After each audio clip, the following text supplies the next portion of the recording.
মাত্র একটি লাঠির আঘাতে 5 জিনের একমাত্র বোন মারা যায়। সেই বোনের প্রতিশোধ নিতে ইফরিত জিনারে এসে পড়েছিল এক হাফেজের ছেলের পেছনে, আর তাকে রক্ষা করতে গিয়েই মুয়াজ্জেম শাহ হুজুর ডাকেন রোকাইয়ার। কিন্তু শেষ পর্যন্ত তিনি কি সেই জিনের অভিশাপের শিকার হন? জানতে হলে আজকের এপিসোডটি শুনতে থাকুন। Welcome back, dear listeners. You are listening to your RJ Rain from Boy.net YouTube channel. আশা করি আপনারা সকলে খুবই ভালো আছেন এবং আমাদের ঘটনাগুলি আপনারা খুবই এনজয় করছেন। তো আজকে আপনাদের মাঝখানে আবার আমি ফিরে এসেছি RJ Rain to share a story. যে স্টোরি আসলে আমি মাত্র যেরকম আপনারা ইন্ট্রোতে আপনাদেরকে বললাম সেরকম একটা স্টোরি। তো ঘটনায় যাওয়ার আগে আমি শুরুতে বলে দিতে চাই, আপনি যদি চান আপনার ঘটনা বা পরবর্তী এপিসোড আপনার ঘটনা নিয়ে হোক, তাহলে আপনাদেরকে যেটা করতে হবে সেটা হচ্ছে আমাদেরকে সিম্পলি ইমেইল করতে হবে।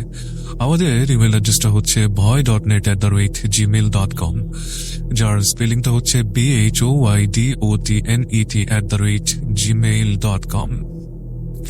এছাড়াও আমাদের ইনস্টাগ্রাম বা ফেসবুকে যদি আপনারা আমাদেরকে ফলো করতে চান বা আমাদের সাথে সেখানে কানেক্টেড থাকতে চান, তাহলে আমাদের ফেসবুক অ্যাড্রেসটা হচ্ছে facebook.com/BHOYDOTNET। একই রকম ভাবে আমাদের ইনস্টাগ্রাম হ্যান্ডেলটা আপনারা পেয়ে যাবেন, যার স্পেলিং থাকবে BHOYDOTNET। আমরা ঘটনায় যাব, তবে ঘটনায় যাওয়ার আগে আমি যেরকম প্রতিদিন আপনাদের সাথে কোনো কথা বলি, আজকে ওরকম বেশি কিছু বলবো না। একটা জিনিসই বলবো যে আমি তো গত দুই এপিসোড আগে মেবি এক্সোরসিজম এন্ড রুকায়া নিয়ে কথা বলেছিলাম। Maybe you guys remember that. তো আজকে এরকম একটা ঘটনা আমাদের সামনে আছে, যে ঘটনাটা এমন একজন পাঠিয়েছেন যিনি নিজের নামটা আসলে প্রকাশ করতে মোটেও ইচ্ছুক না থাকায় আমরা ওনার নামটা প্রকাশ করতে পারছি না। কিন্তু ঘটনাটা খুবই ইন্টারেস্টিং। তো আমরা ওনার সাথে যোগাযোগ করি এবং যোগাযোগ করার পর উনি বলেন যে ভাই, ঘটনাটা যদি প্রচার করেন তাহলে খুবই খুশি হব, because it's a very very very very relevant and it's a true story. তো আমাদের শোর যে মেইন মটো, যেটা হচ্ছে বিশ্বাস বা বিভ্রম, আপনারাই ডিসাইড করবেন যে এই সবকিছু বিশ্বাস নাকি বিভ্রমের উপর আপনারা ছেড়ে দেবেন। আরেকটা জিনিস, যারা আমাদেরকে ঘটনা পাঠান তাদের উদ্দেশ্য বলছি, অনেক ধন্যবাদ আপনাদেরকে। আপনারা যদি না থাকতেন তাহলে আমরা আসলে কখনো চিন্তাও করতে পারতাম না যে আপনাদের মাঝে আমরা আসবো, আমাদেরকে এতটুকু ইন্সপায়ার করার জন্য এবং অনুপ্রাণিত করার জন্য, to motivate us. Thank you so much. যারা আমাদেরকে ঘটনা না পাঠান কিন্তু ঘটনা আমাদেরকে শুনছেন এবং আমাদেরকে সাপোর্ট করার চেষ্টা করছেন, তাদেরকে মন থেকে অসংখ্য ধন্যবাদ জানাচ্ছি। This is your host RJ Rain। Straight ঘটনায় চলে যাচ্ছি। চট্টগ্রামে কোন এক গ্রামের ঘটনা আজকে লিখতে যাচ্ছি। ব্যক্তিগত সমস্যার কারণে গ্রামের নামটা উল্লেখ করতে পারছি না। সময়টি আনুমানিক 1987 সালের মাঝামাঝি। মুয়াজ্জেম শাহ হুজুর সে সময় খাদেম ছিলেন। তিনি গ্রামের গরিব ছেলেদের আরবি পড়াতেন, নিয়মিত 5 ওয়াক্ত আজানও দিতেন উনি। বলতে গেলে সমস্ত গ্রামের ভরসা ছিলেন তিনি। জিনে আক্রান্ত রোগীদের তিনি ঠিক করতেন বিভিন্ন ঝাড়ফুঁকের মাধ্যমে। জিন ছাড়ানোর পর হুজুর জিনগুলোকে বোতলবন্দি করে সামনের পুকুরে মাটি চাপা দিয়ে রাখতেন। উল্লেখ্য যে সে সময় পুকুর পার ছিল না, খোলা ময়দান ছিল। হুজুর সেই জায়গায় বোতলগুলো মাটি চাপা দিয়ে রাখতেন। কিছুদিন পর গ্রামের এক চাষি আসে ওনার ছেলেকে নিয়ে। ছেলেটি হাফেজ, তাকে নাকি জিনে ধরেছে। হুজুর স্বাভাবিক নিয়ম অনুযায়ী জিন তাড়ানোর জন্য ঝাড়ফুঁক করতে শুরু করলেন। টানা 16 মিনিট ঝাড়ফুঁক করার পরও দেখা গেল ছেলেটির কোনো উন্নতি হচ্ছে না। এর মধ্যে হুজুর জানতে পারেন ছেলেটিকে কোনো এক জিন ধরেছে। উনি জানতে পারলেন যে ছেলেটিকে আসলে কোন জিন ধরেছে। জিনটি বলে, ছেলেটির সন্ধ্যায় তার বন্ধুদের সাথে ডাঙ্গুলি খেলতে মাঠে যায়। সে সময় আমাদের বোন জঙ্গলে খেলা করছিল। এর মধ্যে তাদের খেলার ভারী লাঠিটি আর জঙ্গলের মধ্যে ছুঁড়ে মারে। সাথে সাথে লাঠিতে আমার বোনের গায়ে গিয়ে লাগে আর আমার বোন আঘাতপ্রাপ্ত হয়। 3 দিন পর সে মারা যায়। এই ছেলের জন্য আমাদের 5 ভাইয়ের একমাত্র বোন মারা যায়। আর যাই হোক, এই ছেলেকে আমরা ছাড়ব না। আমার বোন যে কষ্ট ভোগ করে মারা গিয়েছিল, তাকে সেই কষ্ট দিয়ে আমরা মারব। কেউ বাঁচাতে পারবে না ওকে। হুজুর জিনদের বোঝায় যে এখানে ছেলেটির কোনো দোষ নেই। চিড়িটা তার নিজের অজান্তেই কাজটি করেছে, কিন্তু জিনারা মানতে নারাজ। চাষি হুজুরের হাত পায়ে ধরতে লাগলেন, একমাত্র ছেলেকে বাঁচানোর জন্য মিনতি করতে লাগলেন। হুজুর কোনো উপায়ান্ত না পেয়ে উস্তাদের কাছে গেলেন। মুয়াজ্জিম শাহ যার কাছ থেকে সবকিছু শিখেছিলেন তিনি ছিলেন তার আপন চাচা। চাচা শরণাপন্ন হলে উনি জানতে পারেন জিনগুলো কোনো সাধারণ জিন নয়, জিনগুলো ইফরিত জিনের বংশধর, যাদের বিরুদ্ধে রুখে দাঁড়ানো একদমই অসম্ভব। গ্রামে এমন হাজার উদাহরণ আছে যেখানে ইফরিত জিনের বিরুদ্ধে লড়াই করতে গিয়ে বহু মানুষ নিজের প্রাণ হারিয়েছেন।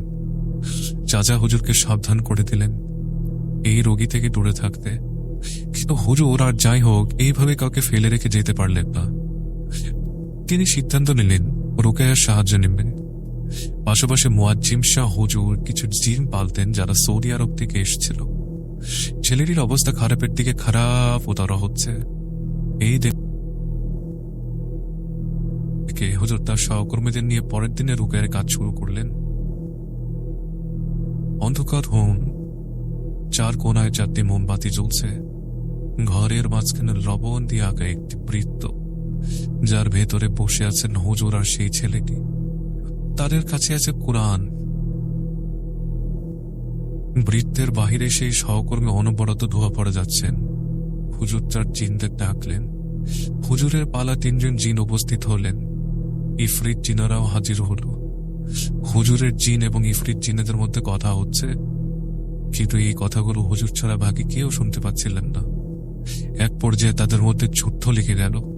হুজুরের জিনারা হুজুরকে সতর্কবাণী দিয়ে বললেন তিনি যেন এই কাজ থেকে দূরে সরে দেন, কারণ ইফরিত জিনারা সংখ্যায় 5 জন। তাদের বিরুদ্ধে লড়াই করতে গেলে কাউকে না কাউকে প্রাণ হারাতেই হবে। কিন্তু হুজুর এই কাজ সম্পূর্ণ না করে কোথাও যাবেন না, এতে তার জীবনও যাক না কেন, তাতে তো কোনো পরোয়া নেই। আবারও শুরু হলো রুকাইয়া। সবাই দোয়া পড়তে শুরু করলেন, কিন্তু এই জিনেদের বিরুদ্ধে কিচ্ছু করা যাচ্ছিল না। রুকাইয়া চলাকালীন সময়ে হুজুর ইফরিতিনাদের এক ঝলক দেখতে পেলেন। ভয়ঙ্কর সে পরিস্থিতি। জোরে জোরে দোয়া পড়তে শুরু করলেন সবাই। একসময় সবকিছু থেমে গেল। পিন সব সাইলেন্ট। হুজুর খেয়াল করলেন তার নাক দিয়ে কল কল করে তরল পদার্থ বের হচ্ছে। হুজুর এদিকে নজর না দিয়ে ছেলেটির দিকে তাকালেন। ছেলেটির অবস্থা তখনও স্বাভাবিক নয়। হুজুর বুঝতে পারলেন চিনারে এত সহজে ছেড়ে যাবে না।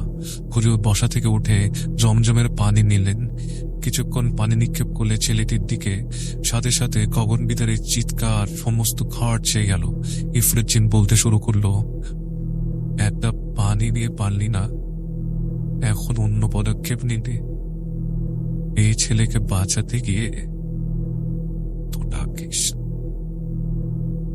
মৃত্যু ডাকে। হুজুর সেই কথা কানে না নিয়ে অনবরত পানি চেটাতে থাকলেন। এক পর্যায়ে ইফরিত জিনারা ছেলেটি শরীর থেকে বের হয়ে গেল। সাথে সাথে হুজুরের সহকর্মী জিনেদের বোতল বন্দি করে নিলেন। রোকায়া শেষ হলো, সবকিছু শান্ত। ছেলেটি সুস্থ হয়ে উঠেছে। হুজুর সেই বোতলের নিজের কাছে রেখে দিলেন। এইভাবে 2 সপ্তাহ অতিবাহিত হয়। সবকিছুই স্বাভাবিক। রাতে হুজুর খাওয়া দাওয়া করে ঘুমোতে যাওয়ার সময় লক্ষ্য করলেন তার নাক দিয়ে আবারও গল গল করে রক্ত পড়ছে। সাথে সমস্ত শরীরে ব্যথা যেন কয়েক গুণ বেড়ে গেছে। দোয়া দরুদ পরে শরীর বাঁধলেন, তাও কোনো ব্যথা কমার নাম নিল না। হুজুর তার জিনেদের ডাক দিলেন। সাথে সাথে সেই জিনারা হাজির হয়ে হুজুরের সঙ্গে কথা বলার জন্য বললেন। সেই জিনেদের ভাষ্য মতে এগুলো ছিল সেই ইফরিত জিনেদের অভিশাপ, কারণ তারা যাওয়ার আগে হুজুরকে অভিশাপ দিয়ে গিয়েছিলেন যেন 47 দিন এর মাথায় হুজুর মারা যান। হুজুর বুঝতে পারলেন ওনার সময় শেষ হয়ে আসছে। সময় যেতে থাকে, তার হুজুরের অবস্থাও দিন দিন খারাপ হতে থাকে। মারা যাওয়ার কিছুদিন আগে তিনি জিনে বন্দি বোতলটি গ্রামের সবার মাঝখানে সবার সামনে পুঁতে রাখলেন এবং সবার উদ্দেশ্যে বললেন, কেউ কোনোদিন এই মাটিতে পুঁতে রাখে একটি বোতলও ভাঙতে যাবেন না, কেউ উঠাবেনও না, তাহলে সমস্ত গ্রাম ধ্বংস হয়ে যাবে। আমি থাকবো না। এটা মনে করো না যে তোমাদের কাছে কেউ নেই। আমি তো একটু উসিলা ছিলাম। আল্লাহ তোমাদের কাছে সবসময় থাকবেন। আল্লাহ এক ব্যতীত তোমাদেরকে কেউ সাহায্য করতে পারবেন না। সবসময় আল্লাহকে ডাকবে তোমরা, ইনশাল্লাহ আল্লাহ তাআলা তোমাদের সকলকে রক্ষা করবেন। পরের দিন ফজরের আজানের পর হুজুর ইন্তেকাল করেন। ইন্না লিল্লাহি ওয়া ইন্না ইলাইহি রাজিউন। যেহেতু তিনি সমস্ত গ্রামের সেবা যত্ন এবং গ্রাম রক্ষায় নিযুক্ত ছিলেন, সেহেতু ওনার মৃত্যুর পর তার স্মরণে মাজার নির্মাণ করা হয় এবং নাম দেওয়া হয় মুয়াজ্জিম শাহ মাজার। তিনি মারা যাওয়ার পর থেকে সবকিছু স্বাভাবিক হয়ে গেল।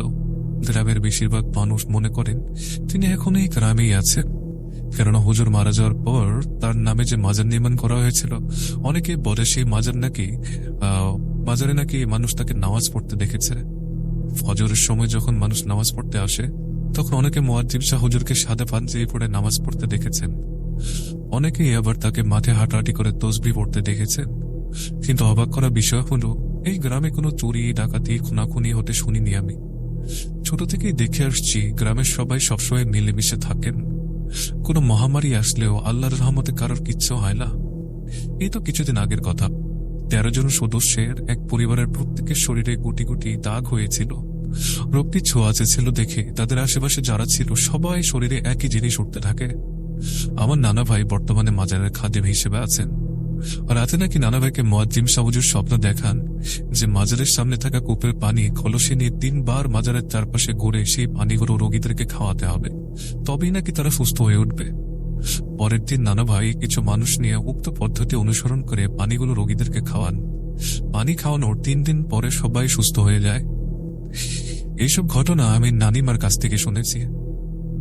বিশ্বাস করা বা না করা আপনার একান্তই ব্যক্তিগত ব্যাপার। তবে আমি যতটুকু জানি, আল্লাহ তাআলা কিছু মানুষকে মায়ের গর্ভ থেকে কিছু অলৌকিক শক্তি দিয়ে থাকেন অথবা পীর হিসেবে নিয়োজিত রাখেন। আব্দুল কাদের জিলানীও তাদের মধ্যে একজন ছিলেন। অনেকের ধারণা তিনি মারা যাননি, লুকায়িত আছেন। তেমনি অনেক পীর আউলিয়া আছেন যারা লুকায়িত। এই গ্রামের মানুষেরা মুয়াজ্জিম শাহ হুজুরের ক্ষেত্রে ঠিক একই ধারণা পোষণ করেন। তারা মনে করে হুজুর কোথাও না কোথাও আছেন এবং তাদেরকে বিভিন্ন পদে পদে সাহায্য করছেন। এই ছিল আমার ঘটনা। সকলে ভালো থাকবেন। আসসালামু আলাইকুম।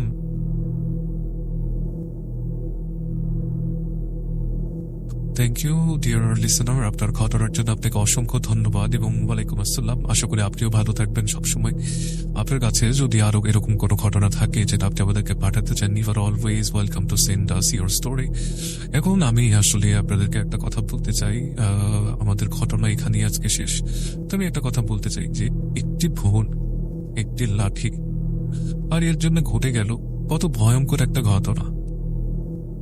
এই কাহিনীটা যিনি আমাকে পাঠিয়েছেন, ওনার সাথে যখন আমি কথা বলি, উনি আমাকে এটা সত্যতা যাচাই করতেও বলেছেন এবং আমাকে কয়েকজনের সাথে কথাও বলিয়ে দিয়েছেন। সো আমি যদিও যেহেতু উনি ওনার নামটা আমাকে বলেননি বা প্রকাশ করতে বারণ করেছেন, সেহেতু আমি ওনার প্রাইভেসির জন্য I can not say or I can not disclose those things. But I did my own investigation to, যেখানে আমি নিজেও কিছু তথ্য পেয়েছি যে না, মেবি নট স্টোরি এটা অথেন্টিক হতে পারে।